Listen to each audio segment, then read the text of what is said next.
What's up, everybody?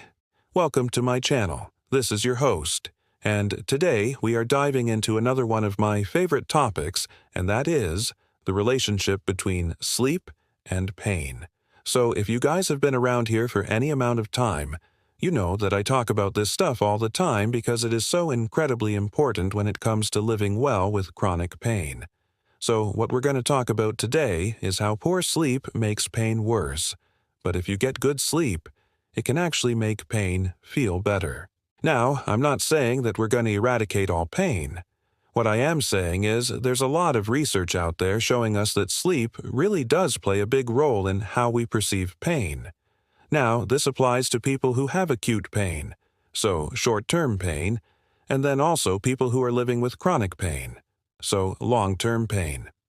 Now, specifically, I'm going to be talking about adults today, but there is a ton of research out there showing that sleep really is one of those critical factors when it comes to pain in children as well. But just like everything else, there's not always a one-size-fits-all approach.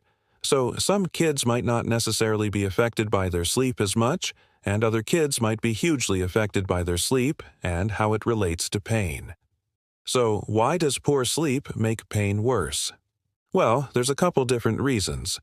First off, when we don't get enough sleep, or we get poor quality sleep, our bodies produce more of the stress hormone cortisol.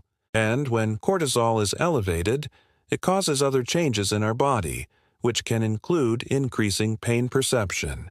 So that's one way that poor sleep makes pain worse. Another thing that happens is that when we are sleep deprived, we become more sensitive to pain. So in studies, they will actually use a little tool that kind of feels like a needle prick, and they'll do it on people who are well rested, and then they'll do it on people who are sleep deprived, and the sleep deprived group always reports more pain. The next reason that sleep deprivation makes pain worse is because it affects our mood. So if you're someone who already struggles with chronic pain, you probably already struggle with some level of depression and anxiety. When we add poor sleep on top of that, it can make those symptoms even worse. And in fact, there are studies out there showing that the less sleep you get, the more likely you are to have major depressive disorder. Finally, and probably most importantly, when it comes to the relationship between sleep and pain, it is how it affects our movement. Because if you have chronic pain, chances are you're already pretty sedentary because pain sucks, and you don't want to move because it hurts. When we don't get enough sleep, it can make us even more sedentary, which then perpetuates the pain. So if we're not moving, we're not getting the exercise we need to move our bodies. We're not getting the exercise we need to keep our muscles strong, which can lead to deconditioning, which can lead to more pain. Also, if you have chronic pain and you're not sleeping well, you're more likely to take pain medication, which can lead to taking other substances, which can lead to adverse effects, which can lead to feeling even worse the next day, which can affect your sleep. So, see where we're going with this. It's a vicious cycle. Poor sleep leads to more pain. More pain leads to poor sleep. And unfortunately, it can spiral out of control very easily. That being said, what can we do about it? Well, first, let's talk about the question, what is good sleep? Well, it's going to look different for everybody, but generally speaking, we're looking at 7 to 8 hours of good quality sleep. A couple things that can help you reach that 7 to 8 hours, though, is having a consistent sleep schedule. So going to bed and waking up around the same time every single day. Limiting screen time, especially blue light, which is the color of light emitted from phones and computers that can really mess with your circadian rhythm, which can mess with your sleep. And finally, something that can really help is cognitive behavioral therapy for insomnia, or CBT. Now CBT. E is a form of psychotherapy that has been shown to be effective for people who have insomnia. It's not a quick fix, but it can really teach you some good habits to help you get better sleep. And it's considered to be the gold standard when it comes to treating insomnia.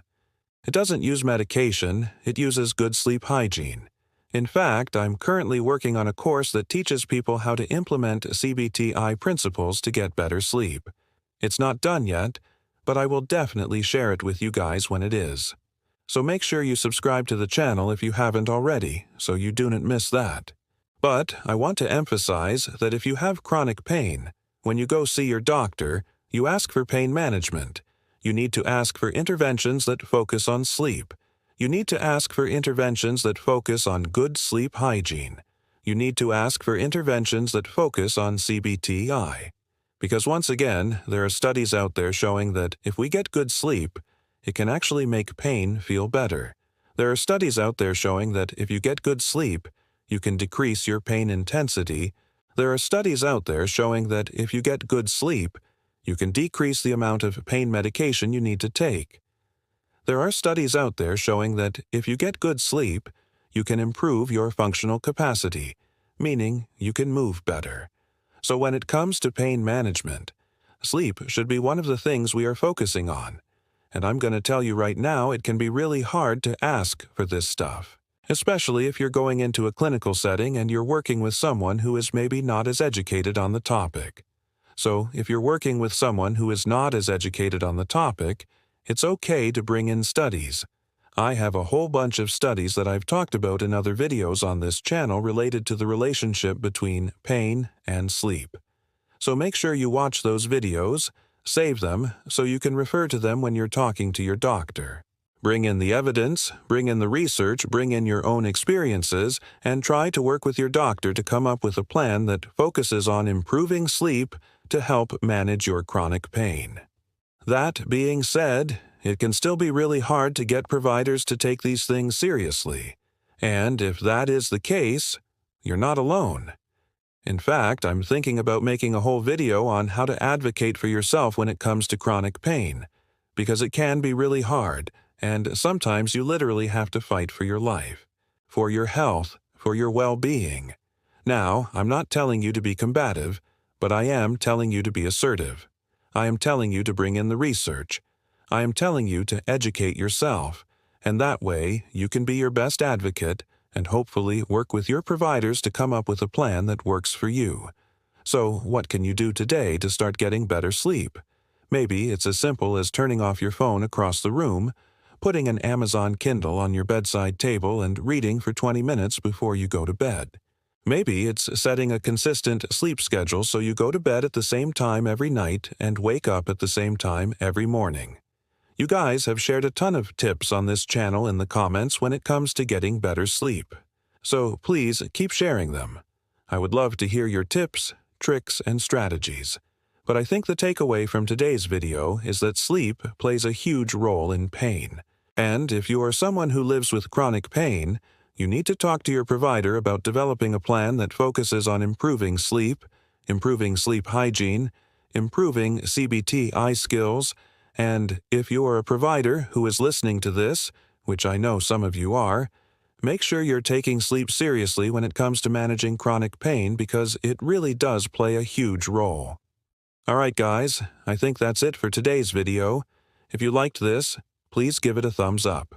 Make sure you subscribe to the channel if you haven't already, and I will see you in the next video. Bye.